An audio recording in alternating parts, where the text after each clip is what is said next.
Hi guys, and welcome to Sisters in a City with me, Ada Vakili. And me, Mandi Vakili. And Eddie Vakili. And Eddie Vakili. He's really happy to be in the studio today. Look at you. You're so cute, and you're gonna have a little cousin soon, aren't you? You're gonna have a little cousin. Do dogs have surnames? Well, Eddie does. His name is Eddie Vakili. Eddie Vakili. So the dog that I'm gonna get, I've decided to call him Rocky. Who came up with that name? Well, Gingerbread came up with the name Rambo. Yeah. And I really liked Rambo. Me too. Because he's like that, that warrior, what is he? That movie. That movie. Yeah. I wanted a bad boy name, like a gangster name. So where did Rocky come from? So I was thinking first I was thinking Al Pacino, Chino, but then Jasmine Green's dog's called Chino, so that I don't want to be copying her. Then what else did I think? I was thinking Bullet. Yeah, Bullet's and then I was thinking the Cray, the Cray twins, like the gangster Cray Reggie. Twins. Then I thought Reggie. Everyone's dog's name is Reggie. Exactly. So then I was like, I kept thinking, what could I want a bad man name because he's a bad man. And you came up with Rocky on your own. No. So then when he said Rambo, I thought, wait a minute, Rocky. I think it's the same actor that does Rocky, the boxer, and also my dog's grey, like the color of a rock. Like rocks, and also Eddie Rocky. They flow, So I'm really happy with that name because I was thinking, at one point I thought Toasty. No, that's a terrible name, Toasty. It's just I'm just gonna see him as food if you call him Toasty. Yeah, but so many people name their animals after food. I think you got the right name. Rocky's the right name. Our neighbour's dog's called Pesto. I really like Pesto. Pesto is a really cute name. Really cute. Really cute. Can we just talk about my rash? Yeah, what's going on? Look at this rash I've got. What's going on? Yeah, why? I don't know, but it's so itchy. It's killing me and I don't know what's causing it. You're having an allergic reaction to something. Do you think it's stress? You have zero stress. I have stress from boredom. In my life, I stayed in this weekend, guys, because we were meant to go out with the girls on Saturday, but we didn't end up going out with the girls on Saturday. So I was like, you know what? I don't want to go out anyway. I made my place all Christmassy and it's cold outside and I want to stay in. Yeah. I'm becoming this homebody person. Yeah. And then I stayed in on Saturday and it felt like a Sunday because all I did is just eat, drunk and watch movies. But then when Sunday came, I had to do it again. Yeah, that's why I didn't want to do that on Saturday because I was like, that's a Sunday vibe. Yeah. And then by Sunday, I started feeling really sick of myself because it was I also did it on Friday. Yeah. So Friday, Saturday, Sunday, just ate shit and watched movies. And then I've been watching Harry Potter with Gingerbread, yeah. We've been starting from the beginning, watching all the Harry Potters. Yeah.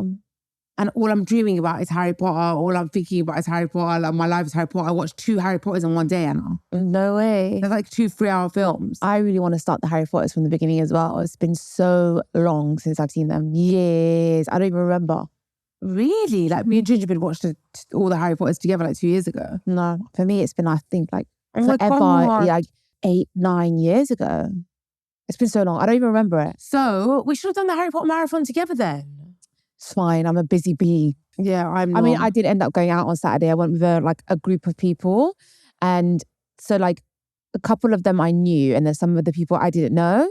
We went to a place called Soho Muse. Yeah. It's Soho House, but it's part of Soho House. I've never even heard of it.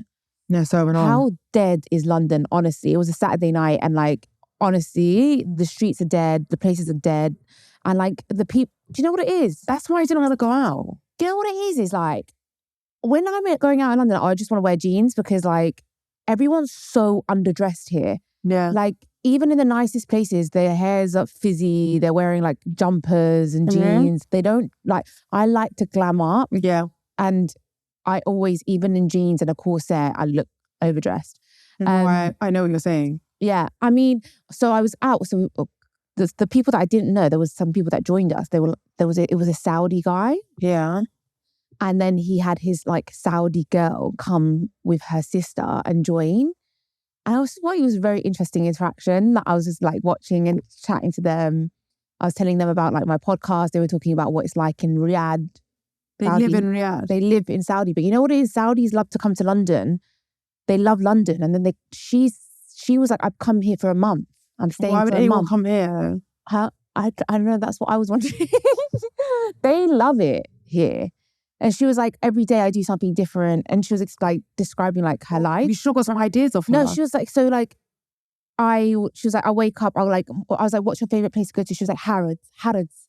I love Harrods. I go to... They just shop every day. I was like, she was like, I go to the salon, get my blow dry, go to Harrods, go to Drunch, Shisha, go like, yeah, it was just interesting. Go spa every day, like soft life. I can imagine that. And then having unlimited money and just doing that every day. Anyway, there was this one guy that was on the table that was like kind of hitting on me, but like what? Like, and I was like, is this what I'm dealing with now? Yeah. At the beginning of the night, he was told me he was half Iranian, half Emirati. By the end of the night, it came out that he was Pakistani. So why is he lying? At the beginning of the night, he gave me one age. At the end of the night, he was a different age. Wow. And he kept doing this. So I was just going, well, you know, this is my life. If it's an issue, it's an issue. If it's not an issue, it's not an issue. What do you mean this is my life? If it's an issue? Like, this is just a normal guy. So, you know, this is what I do. What does he do? It's an issue. If it's not an issue, it's not an issue. He kept repeating that. Yeah. And I was like, why do you keep saying that? Like, it's like me saying, I like pizza. If it's an issue, it's an issue. If it's not an issue, it's not an issue. I was like, why do you keep doing that? You shouldn't be like, the issue is you. You are the issue. Anyway, after this Soho news place, we all went for a shisha, yeah? We go to the shisha place and then so we went in separate cars. And then when we got there, I saw that the Saudi guy's on one side of the shisha place and his girl's on one side of the shisha place. And I was like, confused. And she was like, what do you mean? She was on one side and he was on one side. They couldn't sit next to each other. Why? You're really confusing me, man. Like, why couldn't they sit next to each other? They were just together in that Soho Muse place. Yeah, why? but Soho Muse is like really like exclusive, so really why... private. There's no Arabs there. It's all like English, like actually like maybe not English people, but like no Arabs. Yeah. So like no one knows them and no one knows who they are. Whereas like over there was a lot of Arabs and like in front of the Arabs, they can't be sitting next to each other. Oh, because the people that might know them from back home. I'm guessing. But I got really confused when I walked in and I saw them on the other side. I was like confused. And then she was like, shh. She was with her sister on one side and he was on one side. And then I just stayed with my people. So why would they like London then? They're better off going somewhere where there's no Arabs and nobody knows them. Well, that's why. Well, yeah, true. But they don't probably like going to like, they obviously don't want to stay in Saudi or go to Dubai and stuff because there's all Arabs. There's so many places to go. Yeah, but UK maybe has got that little bit of still bougie in it. I don't know. I have no idea why they love London so much. I don't know, but maybe that's what keeps relationships exciting. Like these things are hiding from the world that they're together, sitting on opposite sides of the shisha place. I'll be jealous though. If my man's sitting on the other side of the shisha place and I'm there, I'm going to get angry. Like, it's going to be beef. Yeah, I thought, wow, this is different. Okay, you're putting me off from ever going to... You went to London a week before, the week before this with Golly. You went to Carbone, Yeah, and I met that really good-looking younger guy. You were like, London is dead, it's empty, it's boring. And then it just put me off for going out with the girls the week after. I got so put off. I was like, fuck that, I don't want to go. It was better than staying in. I mean... Is it? Look, do you know what it is? Even this Saturday, like, yeah, I don't rate London, but I still found it interesting, like watching different I'm like a little bit of a social butterfly. So just even talking to the people that was on our table, like the Saudi guy and the Saudi girl, speaking to them, getting to know them, like I find it, I was interested in their lives. I was there like doing social experiments. I'm just watching. And like even the guy, he was talking about like, it was hilarious. Like he was so jokes. The Saudi guy, he was talking about how if you really like a girl, you should get her a Birkin. And then I agree. Who's this guy? Yeah, and then one of the other guys were like, yeah, but what do you mean? Like only your girlfriend or girl? He's like, it really depends. If you invest in her, he's like, if he doesn't get, he's like, if you don't get a girl a Birkin, then do you even really like her? And then she was like to the girl, when was your last Birkin? She was like, yesterday. No. Yesterday. I just find them I find it so interesting. That's it. I'm going home tonight. I'm going to be like, how do I know you really love me? You should be like, do you even like me? Because if you really liked me, you would have got me a Birkin. Yeah, but then I actually debated with them about that. I was like, well, to be honest, I was like, I'd rather have real communication, love and affection and loyalty than a Birkin. Like, that's way more important to me. And then, we were discussing, and it was just interesting conversation. And the guy that was a weirdo, just him being such a weirdo was quite interesting. Yeah, Ben. Because I was just looking at him like, you are so strange. I actually love being around weirdos. I find them so entertaining. Yeah. I was like, you're so strange. And it actually makes, it's just, sometimes you can have it all. You can be rich. You could be good looking, but you can be an absolute fucking weirdo. Yeah. Doesn't that tell you something? Yeah, it don't mean shit. Yeah. It doesn't mean shit. And they end up sometimes being the loneliest people. Yeah. Like, people are only around them because of what they have access to. Yeah.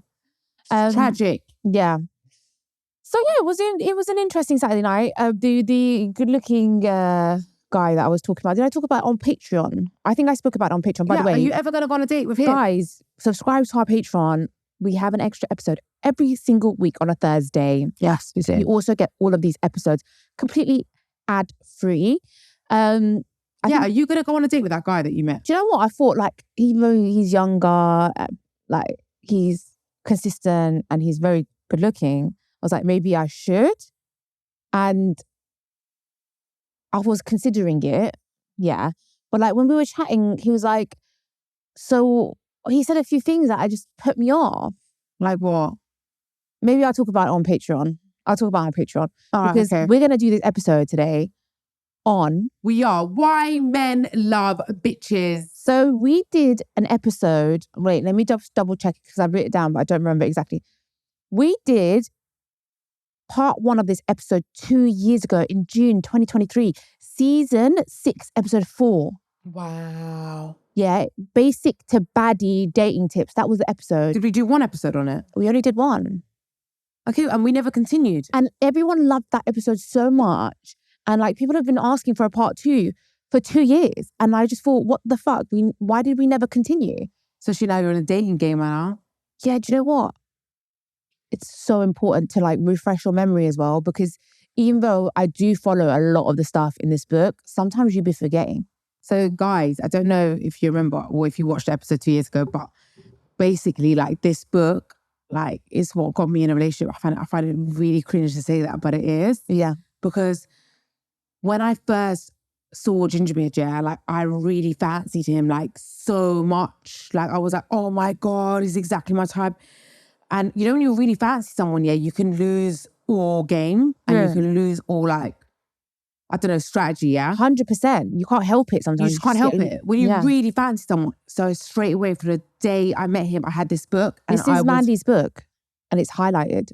Every day. That's from when I met Gingerbeard. She's highlighted it. Every single day. Literally. I've told him this so many times. He literally doesn't care to listen to how interesting his story is. But every single day, I'd read it. Yeah. The same thing. Read it. Reread it. And I genuinely think if it was just down to me and if I was acting how I was feeling, I would have put him off. Mm-hmm. Because you don't really fancy someone. You'll be like, why did you reply an hour later? I want to see. You can't help it. You can't help it. But yeah, I owe him falling hard for me on that book. So to be able to do another episode on this, last night I watched back that episode from start to finish. And wow, Mandi, we've changed so much. Have we? Yeah. But it's so weird. You said all of that. You literally said that word by word.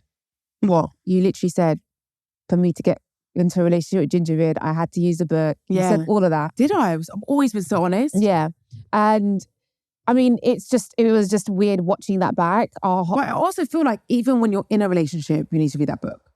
Yeah, because I mean, I need to read there's a second book called Why Men Marry Bitches. Maybe that's more of a relationship one. I've read some of it, but we should do episodes on that one as well after we finish this one. Yeah. So basically, I didn't want to because I think if you're watching this, you should go back and watch that one. Yeah. What episode is it? Tell them again. I told them, but I'll remind you. It's season 6, episode 4. Yeah. So I would recommend going back and watching it. It was such a great episode. Was it? Yeah. Great tips. I was not taking my advice though at that point. I'm just going to recap the points that we spoke about. But if you want to know more about those points, watch that episode. So we spoke about how it's about your character, not your looks, that get someone. Yeah. Yeah. So we spoke about that in depth. and about being confident and owning what you do. Yeah. We spoke about not having sex straight away. We spoke about not cooking and cleaning straight away. We spoke about not being available all the time. We spoke about not being a booty call. Yeah. We spoke about how basically a man will test you and maybe not call you and text you just to see how you react and how you shouldn't react emotionally. We spoke about how you talk about yourself. Don't bring yourself down. Yeah. We spoke about how you should dress in the first few dates. We spoke about how you should never beg a guy to stay or not to leave you. We said, don't show them that you're scared of them leaving because they can smell fear, and how it's important to maintain your appearance and your health. Yeah. Because if you love yourself, that automatically people are going to love you. You're more lovable. And also not to do activities you don't like just because they like it. So basically, it was a bit of a mix of a chapter 1 and chapter 2. So then last night I read chapter 2, 3 and 4. Oh. Yeah. And basically I've just jotted some notes for us to speak about. Some of it is repeating some of those things a little bit, but I think it's important. It's good to refresh. It's important that we still talk about it, you know? Yeah, I haven't read it. So Anna, you're going to be carrying. Okay, so it's important when you're dating a guy at the beginning that you don't dedicate all your time to him, because it's so easy when you really like someone to end up just being available to him every single day. Yes. Yeah, like he'll be like, when are you free? And you'll be like, now, any day, you pick. No. Like, even if you're free every single day, you don't say you're free every single day. I remember doing this. I remember being like, I'm free on like Friday or Wednesday evening. And then even though I was free every day. Yeah. I would lie. Yeah. Also, like, let's say he calls you last minute, yeah? Like, don't be a last minute thing, because if he calls you, like, let's say it's Saturday night at 5 o'clock and then you have plans with your girl and then you're like, well, I was going to go for dinner with my girl. If you say, I was going to. Yeah, don't do that. That's Stick like, to your plans. Yeah, that's past tense. I was going to. It's almost like you're saying like, I'll flop them for you. Yeah. Never say, I was going to go shopping. Like, I'm going shopping. Even if it's down to like, I'm having a movie night in and like painting my nails. Like, even down to that. Yeah. Stick to your plans. Yeah, because... Don't be a last minute plan. But you know what it is, Anna? It's hard to like fall into a relationship when you're not doing those last minute plans. Because I remember me and Gingerbeard, like, it started become, as you get closer, it starts to become more and more like spontaneous. It can be a last minute plan, but like, just own the fact that like, if you want to do a last minute thing, like, let's say he calls you, like, what are you doing? Just be like, no, I haven't got any plans tonight. Yeah, I agree. Then don't like pretend you had other plans. Do you feel like you had game like in your previous like relationship? Were you following the book? In my previous relationship, when I first met my ex, I was the most basic girl ever. I feel like you were the opposite of this book. Yeah, I was so basic. It's unbelievable. And I feel like that's the problem, because they get used to it. The way you start is really important. And I think because that was never really me. And you know, someone said a comment under that episode about how, can we talk about having been that like weak, basic, whatever you want to call it, at one point, and how it like affects you and how you feel. Every girl's been there. Yeah, I do think a lot of women have at one point experienced that. Obviously, Anna. Yeah. I began with like adhering to that book 100%, yeah, and having so much gain with Gingerbeard. But once I realized I had him emotionally, once I was like confident I've got him now, like he's my boyfriend, I became the most basic bitch. Like the beginning of me and his relationship. Do you know remember what I was like? Yeah. Like I was the opposite of that book. Yeah. So it's not always about how you start. If you actually listen back to our podcast, you'll see, if you start from the beginning, you will see the journey. Because I remember me and you got into debates and I'd be like, man, do you plan around Gingerbeard? And then we got into a little bickering and argument because you'd be like, no, but why? I don't. And then like, I remember like a year later, I was like, man, you've changed so much. Now you don't. But I remember at that point you did, and you argued with me about it. But I remember feeling like you planned around him. Yeah, but that's what I'm trying to say. You can always change the dynamic, and you can always change the nature. Because I started off being that girl where he was running around after me, and I was like following the bitch book, and I had game, yeah. And that made him like fall for me, want to be with me. And then once I was in a relationship with him, I was just so basic. Like I was doing things I didn't want to do just to be around him, just to be in his presence and his proximity. Like just a couple of days ago, Gingerbread had planned like a day to go to Central London to Novikov Christmas market and to have a night out in London. And we planned this from like a week ago. And he was like, Mandy, you come and like bring friends or bring your sister and all of my friends will be there and we'll have drinks, we'll have food. And it sounded like a really, really fun plan, right? And we had it planned. But I woke up early that morning for work and I was tired. And then I was like, you know what? I don't want to go. I can't be bothered. I'd rather just stay in on my own. The old me would have never, no matter how tired or exhausted or burnt out I was, you'd go. I would go just to be there, just to be around him. Just why? Didn't want him to be out without me. You're back to being the bitch. And that's a good thing. And it was just like so weird. Even he couldn't believe it. I was like, no, I just want to stay in. You go have fun. I don't want to go. Yeah. But the old me was not like that. I used to plan my week around like, what's his plans? I still know, look, don't get me wrong. Like we still, both of us, if he's like, look, I've got plans this evening, so why don't you make plans that evening so the other day we can both be together. I'll still try and do that. But you're not waiting around for him. Like before, it was like you'd wait around. No, before he'd just make the plans. Yeah. And then I would try to like literally work around it. Yeah, things have changed so much. So like you can always change the dynamic of a relationship. Like after about 2 years of being like that, now I feel like I'm in power again. Yeah, I think you can change the dynamics of your relationship, but I still do really think it's important the way you start. Yeah. Because no, this beginning is the most important. I think the signs that I had at the beginning showed me a lot about how my relationship ended. And also, like the way I was, is it not my true self? And that was almost like I made him believe that I was that girl, which is the kind of girl that he needs. Yes, I know exactly what you're saying. He needs that kind of girl that's a bit more simple, yes woman, yeah. And I was that woman at that point. But you weren't being your true self. I wasn't being my true self. Well, because when you fall this so version hard, of me isn't that, and now it's more of it's confusing. Yeah. You know? But it's because when you fall so hard sometimes, you lose your true self. And I feel like that's why the bitch book helps you remain your true self, reminds you who you are. Yeah, and also I feel like at the beginning, compatibility is so important basically in a relationship. More than love is compatibility, yeah? So my personality isn't that yes woman. So I was never compatible with him. So if I just was myself in the beginning, we would have known straight away that it's not going to work. Yeah. You know, some men want a yes woman and some men want a woman that's a bit more challenging. And that's fine. And we're the same with women. We want different types of men, yeah. 100%. So it's like, it's one of those ones. But look, back to plans, cancelling plans. A man knows which woman will give in to last minute requests. But the thing with the last minute thing, it also says in the book, like, basically, don't get it twisted. Like, if you get a guy that you can see, he wants to spend every day with you. He wants to he's, consistent, romantic, and he wants to do like a last minute surprise, or he gets last minute ticket somewhere. Yeah. That's nice. You know yourself in your gut. I think as what women, kind of last minute. We have that gut feeling as well. Yeah. We know when we're being kind of exploited. Like we know when we're being used. You know when he's last minute making plans with you because his other plans have flopped. And you know when he's last minute making plans with you because he just wants to surprise you or something, or just wants to be with you all the time. So you know yourself. I do wish I had a boyfriend that was more into surprises. I really like surprises.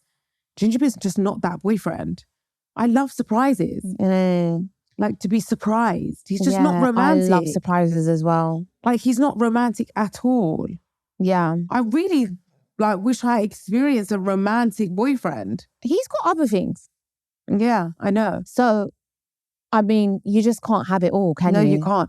The last month, been really, really the extra, over the top bitch, a bit too cold, which is also not very good, But he was saying to me, the last month, you don't come near me, you don't kiss me, you don't cuddle me, you don't show me any love, you're so cold and distant. Why are you being like that? Don't know. Actually, I was it makes them want you more though. Right, so I was like, oh my God, that's really bad. Because who wants to be in a relationship with someone like that? Just this cold, not affectionate person. He's like, you don't want to chill, you don't want to like show me love, anything. So when I realized that, I was like, look, let me just go back to being like really loving and affectionate. Yeah. And I do think you're right though. The more loving and affectionate you are, the more they're like, oh, it's just like, okay, like, but then the more you're cold, the more they're like chasing you. It's because it's like in their instincts Their as nature. men, it's their nature. They like the challenge. Smart. Yeah, it's like an animal instinct. It's really fucked up. Fucking animals, mate. Yeah. So we've also got here, be his hoe, not his mama. And when we mean hoe is like in the sense of the person he wants to have sex with. He don't want to have sex with his mum unless it's some fucking weird incestuous shit. Yeah, for real. So don't be cleaning and cooking with mummy, being like a mum to him. But you know what? Men will always try to make you like their mum, I feel like. Yeah, they will. It even says that in the book. Like, don't do it. It's like they'll do it, they'll try, but don't do it. Like, don't end up being the mum. Don't be like, message me when you get home. Oh yeah, 100%. Talking about relationship, dating, yeah? Relationships, different. Or don't be like, don't stay out late. Yeah, have you taken your vitamins? Eat something before you go out. Yeah. Yeah, none of that. Because like, you don't want to fuck your mum. Once you start acting like their mom, you become like less desirable. But I do think this applies as well for in a relationship, not gonna lie. Because sometimes I can see myself like morphing into the mom and it kills it. Do you? Yeah, of course. Because when you're living with someone and you care about them, you're doing all these sort of, you know, like making them a sandwich or doing their washing, things like that. And then you start becoming like a mom. Yeah. You're acting like a mom. And I have to literally say to him, like, I'm not your mom and I don't want to be your mom because you don't want to fuck your mom. But yeah, but you know you shouldn't even say that. Oh, really? Yeah. I mean, it doesn't say that in the book, but I think you shouldn't say that. I've said it before as well. And I think I was wrong. Like, you shouldn't even be like, I'm not your mom. Like, because it's just, you don't even put it out there. It was really funny though when I said it. I was like, you don't want to fuck your mom though, do you? What's that J-Lo song? Huh? That J-Lo song? I'm not your yeah, it was really J. mama. Ain't your mama. Yeah, so basically, don't make him feel as though he has to ask permission to do day-to-day things he wants to do. Is smothering him when you watch him too closely. Like, imagine he's doing things and you're just watching him. Yeah, like mommy does to us. Our mum does this to us. Exactly. Yeah? Whatever we're doing, she's just watching us. Yeah, don't make him feel like he's under a microscope. He'll feel controlled. Like, men don't want to feel controlled. They want to feel free. Like, even if they are being controlled, they shouldn't feel it. I get you. They need to be like controlled in secret. Yeah. You know how they say like the man is the head of the household, but the woman is the neck. She's turning him in every direction. So you're like controlling from behind. Yeah, there's actually a whole chapter which we're going to get onto. It's called The Dumb Fox. Yeah. So it's about you play dumb, but you're not. You're actually the one in control. So we'll get onto that. Okay, so the next thing I thought we'd talk about, she has a whole section about saying when you start dating someone, you should say that you're not interested in anything too serious. And I wanted to speak about that. Like, do you agree with what she says in this book? I don't think so. I think the best way to start dating is like this, yeah? Like, I'm not searching. I'm not like desperate. If it happens, it happens. Like, if I do want it, like, I do want something serious, but I'm not that desperate. They have to be someone really special. Yeah. So it's such a complicated one now, this, because I remember back in the day, like when I was in my 20s, maybe this would work. Like dating someone and be like, well, I'm not really looking for anything too serious.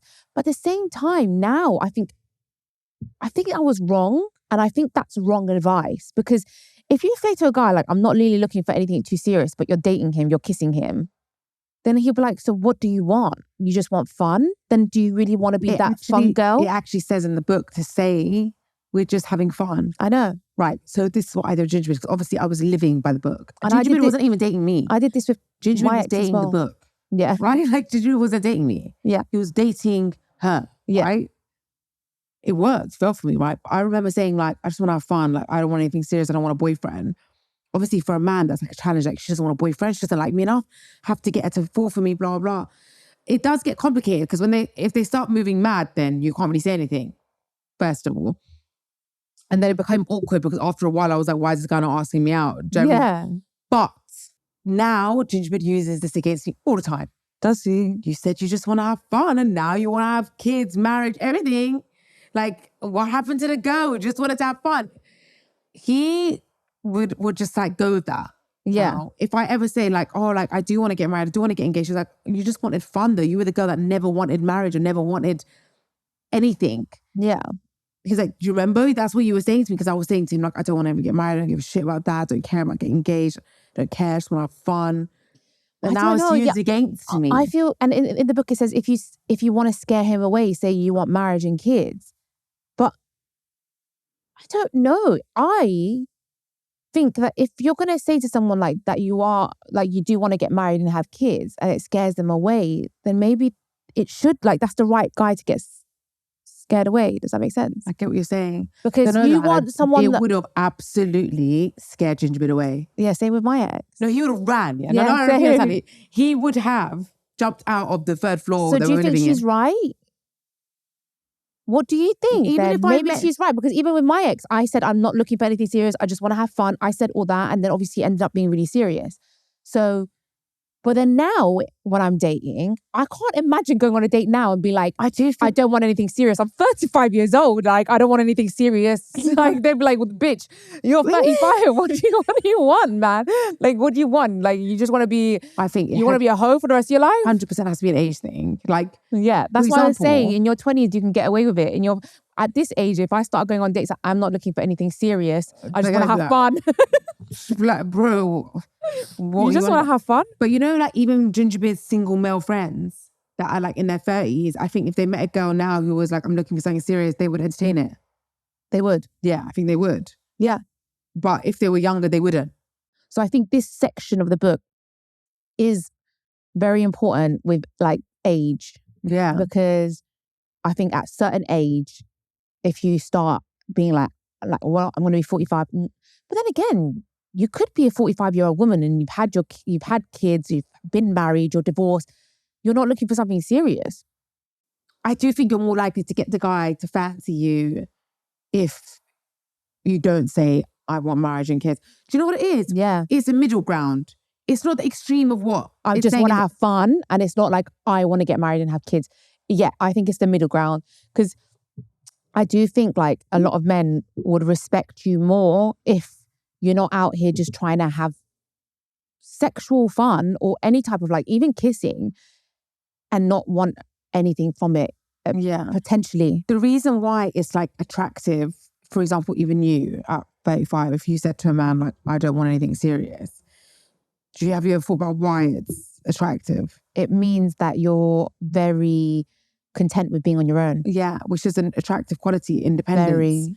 Because it relieves the man of the possible burden of you depending on him for happiness and fulfillment. So he thinks, you know what? She isn't going to be like a responsibility. She's not going to be a burden. I don't have to carry her emotionally. She's happy on her own, which is attractive. Yeah, which I think at the moment, I think men can smell it. And that's one thing that I'm working on right now. And I wish I had to be real about it. I can't lie. Because obviously being in such a long relationship, it is for me at the moment, I'm adjusting to being on my own. It's not like I can say, I'm so happy on my own, I'm content. Like, that's not the truth. The truth is I'm learning to be on my own. I will be content and I will be extremely happy, but I'm working on it because it's such a big adjustment. I think once I get to that point, I'm going to be so much more attractive. Yeah. You know? So you could be like, I'm content with being on my own. I'm not desperate to find anyone, but if somebody great comes along, then yes, that would be amazing. Like, I'd love to have a partner. That's the best way to but you know, Anna, in a way, like you should be happy about having this opportunity to like be comfortable and happy on your own and become content with your independence and your solitude, because I've actually struggled with the idea that I'm so codependent and I basically do rely on Gingerbread in a way as a romantic partner for my happiness, and I am dependent on him. My mental health is dependent on him and everything's dependent on him, which is very scary. Well, I think that's it's a normal, natural thing to happen when you've been with someone for so long. I think because I get scared. Like, imagine if tomorrow he wasn't there, then I'd have to learn. Yeah, but that's to be okay. But it's habit. Humans are creatures of habit, and when you've been with someone for 4 or 5 years, imagine 10 years. Someone that's been in a marriage for 10 years can't stand. Or if he goes tomorrow, I'm fine being on my own. Like I don't believe in this toxic positivity or toxic like pretending to be strong. Like we all human. I mean, unless you're very cold, he's your best friend. You've lived with him for so long. You've been with him for so long. You're my best friend. Yeah, and he's also your best friend. Yeah, you're with him more than you are with me. So for him to go, of course, it's going to take a lot of adjusting, and and I think the issue is that's normal. I know, for example, that if I'm like dependent on you, you're not ever going to go anywhere, and I don't have to worry about you. Do you know what I mean? If I die, romantic partners, I die. Yeah, but you just don't put that out there. But with romantic partners, there isn't that guarantee as much, so it is scary. Yeah, like, oh my God, what state would I be in? Do you know what I mean? Oh well, look, whatever state you'd be in, you'll get through it. That's the main thing. Like, no matter what. Nothing lasts forever. No, the pain won't last forever. Like the tattoo on my back, this too shall pass. It will pass. That's life. But at least you have an opportunity right now to find fulfillment on your own. Yeah, find strength in being on my own. Find fulfillment being on my own. Become independent. Well, you're not on your own, really. The issue with that sometimes is, by the way, sorry, but the issue with that sometimes is a lot of women end up becoming so independent and like so content with being on their own that they don't ever want a partner anymore. Yeah, I know. That's also dangerous. It's like what Kim K said in her video. Yeah. I've become so used to my solitude, I don't want to share my space with anyone. Yeah. I think that's a real thing. Like your house always being aesthetic and clean and smelling nice, watching what you want to watch. That could happen. Yeah, that could happen. But that's why it has to be somebody so great and special for you to share your space with. Okay, so basically our conclusion for that bit of not wanting anything too serious, I do think it does work, especially in your 20s. But I think in your 30s, you have to be a bit more strategic. If you are really interested in something serious, you can't go around saying, I'm not wanting something serious. No. Just find that middle ground. Like you're happy, content being on your own. But, if someone comes along that's the right fit for you, then, you're open to it. You're open to it. Okay. There's a section saying, have a mind of your own, an opinion of your own. Don't just agree with everything he says. I think this is a really important one, yeah? Like those girls that just literally pick me's and will go along with everything the man thinks. Well, actually, on the Patreon episode, I spoke about a guy that I went on a date with and he got sick. You need to watch the episode to know more about that. But actually, on that date, we did have a bit of a debate, a political one. I'm not political, but he had some views that I didn't agree with. And I didn't hold back on them. I said what I thought. I didn't just agree with everything he said. Yeah, good. Yeah. Because if you're just going along with everything they're saying, then they're going to think, wow, she wants me so bad. She's literally saying anything to impress me. Me and Gigi have the opposite problem. We always have different views on everything. Indeed. Yeah. Like we used to, I feel like at the beginning. I feel like now as we're growing together, we're becoming more and more similar. But at the beginning, like, I think that's probably what made me attractive to him as well. That I was very passionate about my views. Yeah. He was like, you're such a feminist. There's a bit in the book that says, who can forget the scene in Coming to America in which Eddie Murphy as a prince stands before the altar prepared to wed his beautiful bride in a pre-arranged marriage. But before the ceremony, he takes the bride into the back room and asks her, what do you like? And she responds, whatever you like. Then he asks her what she likes to eat. She said, whatever you like. Her answers become more and more subservient.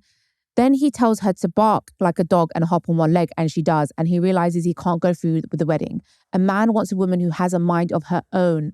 It's like me, no matter how many Greek restaurants Ginger takes me to, I stand by that I don't like Greek food. Exactly. You're not pretending.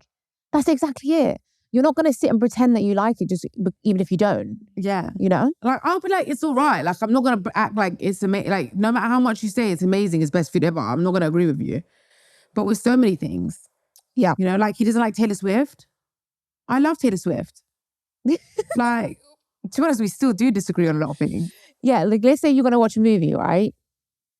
Don't just let him pick the movie even if you don't want to watch it. Like, let's say he wants to watch action and you don't want to. Don't just be like, okay, just because he wants to. Yeah. You know, it's like you have to observe him, especially in the dating stage. Like, let's say you don't like Chinese food and you want to go to a Chinese restaurant.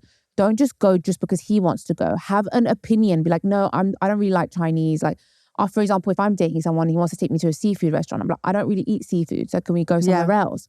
And if he's the kind of guy that's like, well, no, I want to go to this restaurant even though you don't want to. You're observing him. He's selfish. Yeah, I've always been very, very like rigid on my opinions. I think when you get in a relationship though, you do need to start, when you've reached that level where you're so basically close, you're in a relationship, you do need to start compromising though. Like sometimes maybe I'll watch a film that isn't my kind of film, it's his film, his kind of film, and he'll watch a film that is more my kind of film. Yeah, but it's like, it's not just his way. No. It's both. It's like balance.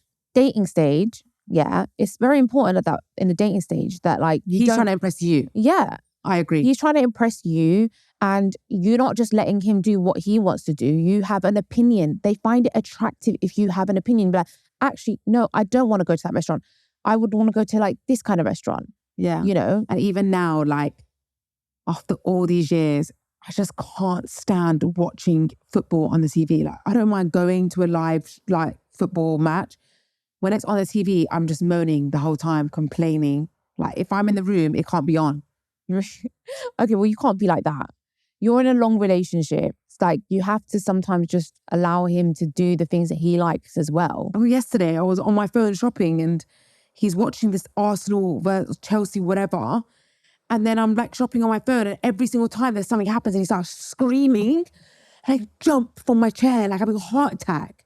I was like, never again am I going to be in the fucking same room as you're watching this football. Who won? Arsenal? I don't fucking know who won. You don't give a shit. I'm actually interested. No, I don't care. But I was like, you're making me jump. Like, I'm getting scared. Me and Eddie, like, jumping out of our chair. I can't stand it. So funny.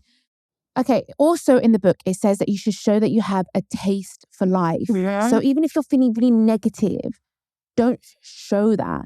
In the dating phase, you want to look like that girl. You got it all figured out. You have to, like, shock them with your depression later.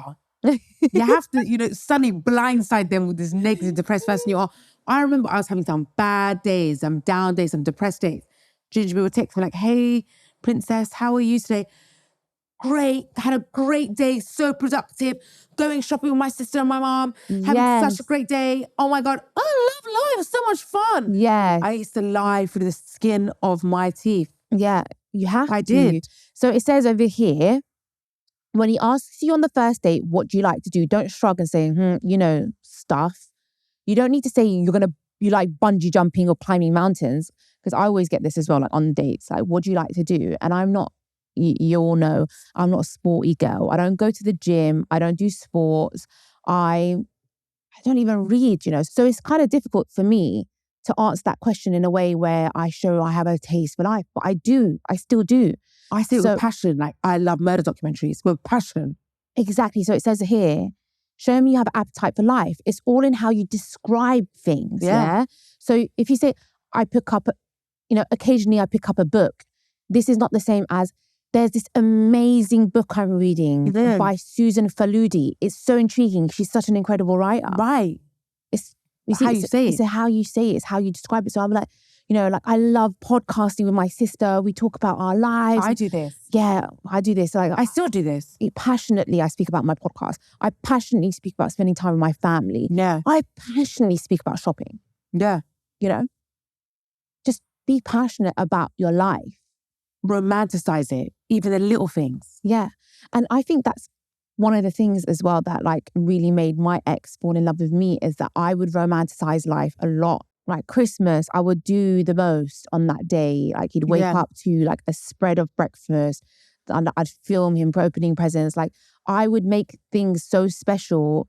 Whereas like if it was just down to him, he wasn't doing all that. Yeah. I'm sure you do the same. Like on like Gingerbeard's birthday, you make him like a full spread of like breakfast. Yeah. You'll plan things throughout the day. But even me and you, even we're having like a normal Sunday, we'll make it like special. Yeah. Do you know what I'm trying to say? A normal Sunday, we'll make it special. We'll plan things like when the weather's nice, like picnics, and you just make the most out of life. And that's why even when I wasn't with Gingerbread, if I was having a movie night with the girls, I'd make it like it's like I'm having a movie night with the girls, snacks, wine, like, you know, I'd make it sound like so special. Yeah. And I'm so enthusiastic about it. Yeah. It's your enthusiasm, I think, that makes them attracted to you. Yeah. Because you're just enthusiastic about your own life. Exactly. So they want to share their life with you. Enthusiastic about your life, about your work, you know. No matter what you do. Yeah. Okay, we've got here, you choose to be with him, but you don't need to be with him. Yeah. He has to always feel that. Like, even though you said, like, you feel like you're dependent on Gingerbread, he shouldn't feel that. Like, this is how you feel. But I'm sure you don't sit there and be like, if you ever left me, I would, yeah. He definitely feels the same. I think you're right. It's got to do with the fact that we've been together for so long. It's been like 5 years nearly. Yeah. But no, but he doesn't feel that energy from you of, oh my God, like she'd be fucked up, you know. No, he doesn't feel that energy at all. Exactly. Maybe because deep down I probably do know that I would be all right. Like in time, I would be okay. And also, the fact that you don't need to be with him, you want to be with him because you're independent financially, you know, that's also such an attractive quality, I think. If a man thinks that, okay, if I left, she's not going to be fucked up. Like, she can actually stand on her own 2 feet. She can. This is definitely in the other book, Why Men Marry Bitches. They say that independence, like financially being independent is a big thing. Yeah. Because it just shows that, like, I don't actually need you. I can survive on my own, which makes you more attractive. I want you. I don't need you. I mean, men may lie. Like, I know I've met people in Dubai. They're like, no, I like a girl that doesn't work and she needs me. Like, I need to pay for her. They say that is because they want to be like they want that control. But really, it's not attractive. But then what about those women who are like housewives, like these men, and they're happy and like they're still treated like a queen, still treated like a princess, and they're completely dependent on the man? I think they still should always have something on the side, like some kind of stability on the side. I would always want, even if I was a housewife, doesn't mean that I want to be working, but like somehow. I feel like it really depends as well. Like there's some men that are like super golden retrievers and you could be a housewife with making no money, but you still have that black cat energy. Mm-hmm. Do you know what I mean? Okay, let's say, I'm not doing the podcast anymore and I'm a housewife. The fact that like, if we break up, divorce, I can always go back to being a pharmacist and make my money and be independent. That's attractive. Like, I've got something there. I just think it's scary because I know people that, you know, they may be like really rich guys, but if that guy was to leave, she'd have nothing. Yeah. She'd have to start from scratch. Yeah. You know, and that's not good. I agree. No, it's very important for a woman to have her own hustle and to have her own financial independence. Yeah. I agree. And again, this is the dating stage. Like, look, when you're with someone for years, you've got kids, it's different. At the beginning, though, you don't want to look like you're that girl that doesn't have a job and you're just waiting for a rich guy to come and provide for you. That's unattractive. So I do think that, like, at the beginning of my relationship with Gingerbread, I went through like a phase of being really, really financially dependent on him. And I really struggled financially. I didn't have any income. And he was like supporting me. This is way before the podcast started. And I do feel like he treated me differently to how he treats me now, which kind of annoys me because then it makes you think, is it like true love? But he didn't, I don't know. I just feel like he treats me way better now that I don't need him. Yeah, but it's just human nature. Anyway.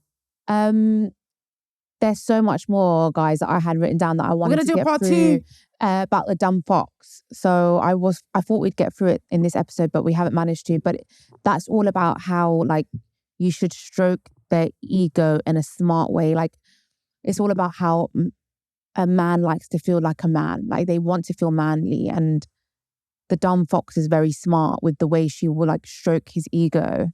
Yeah. And the way you word things. Yeah, the way you word things. So we will get onto that on Patreon this week's episode on Thursday. But I hope you enjoyed this episode. I hope you enjoyed, guys. Be bad bitches. Yeah, we love you guys so much. Bye. Thank you. Like, subscribe, comment. Bye.